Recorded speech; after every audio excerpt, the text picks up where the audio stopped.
Bonjour et bienvenue à ma vidéo du vendredi. Aujourd'hui, mon message s'intitule Hasard ou main de Dieu. Hasard ou main de Dieu. Ce sera à vous de répondre à cette question après que vous ayez entendu cette histoire.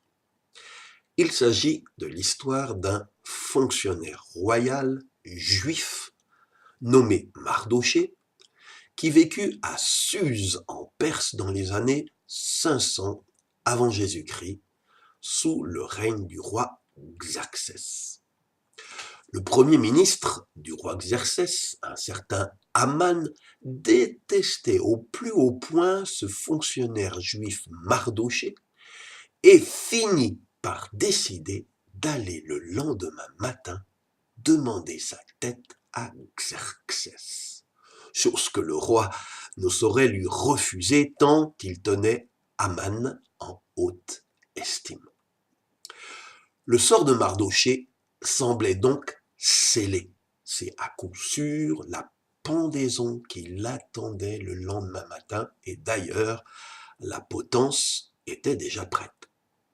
Mais, curieusement, cette nuit-là, le roi Xerxès souffrit d'insomnie et pour se changer les idées ou passer le temps, au lieu de compter les moutons, il demande qu'on lui apporte le livre où est consigné par écrit le récit de son règne. On ouvre le livre et on tombe par hasard sur le passage qui raconte comment un jour deux hauts fonctionnaires du roi Xerxès, Bigtan et Teresh, avaient voulu fomenter un complot pour tuer le roi, complot finalement avorté grâce à un certain Mardochée. Le roi Xerxès, qui n'a toujours pas retrouvé le sommeil, demande alors « Mais qu'a-t-on fait pour remercier ce Mardochée de m'avoir sauvé la vie ?» Et ses serviteurs de répondre « Absolument rien, maître. » Le petit matin était arrivé, et Xerxès n'avait plus qu'une obsession en tête, honorer son bienfaiteur oublié.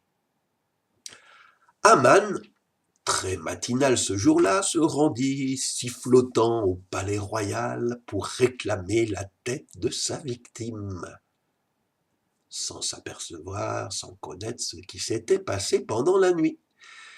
Dès que le roi Xerxès aperçut son premier ministre, Aman, il le fit empresser et avant qu'il puisse dire quoi que ce soit, le roi s'empressa de demander à Aman « Cher premier ministre, comment dois-je traiter un homme que je désire honorer tout spécialement ?»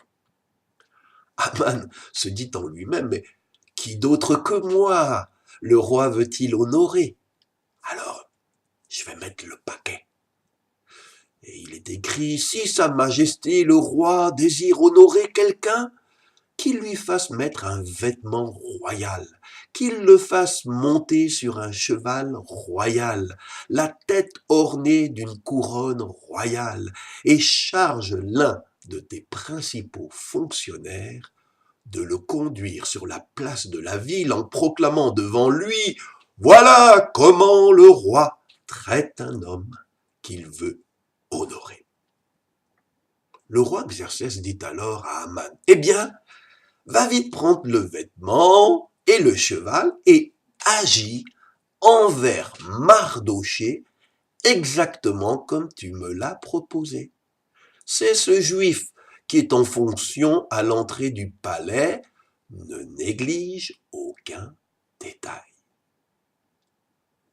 Le récit nous dit que Aman, et je vous dis pas la tête qu'il devait faire, alla chercher le vêtement et le cheval, il mit le vêtement à Mardochée, son ennemi juré, il le fit monter sur le cheval royal et il le trimballa dans toute la ville de Suse en proclamant devant lui « Voilà comment le roi traite un homme qu'il veut honorer. » Puis le récit nous dit que Mardochée retourna à l'entrée du palais là où il y avait sa fonction, mais Aman se précipita de rentrer chez lui, le visage complètement déconfit. C'est ce qui nous est raconté dans le livre biblique d'Esther au chapitre 6, les versets 7 à 12. Maintenant, avec ce qui s'est passé, aller demander la tête de Mardochée au roi, ça serait une folie. Ça serait la meilleure manière de se mettre soi-même la corde au cou. Mais maintenant, j'aimerais vous poser cette question. L'insomnie du roi Xerxès, cette fameuse nuit, est-ce un hasard ou la main de Dieu? Ceux qui seront trop incrédules pour admettre l'existence de Dieu diront que le hasard a bien fait les choses. Mais moi je dis que c'est Dieu qui a bien fait les choses. Tout ce qui nous arrive, ce n'est pas le fait de Dieu, mais bien des fois, ce que les hommes attribuent à la chance ou aux circonstances, ce n'est rien d'autre qu'une intervention de Dieu, du Dieu d'amour, pour nous secourir.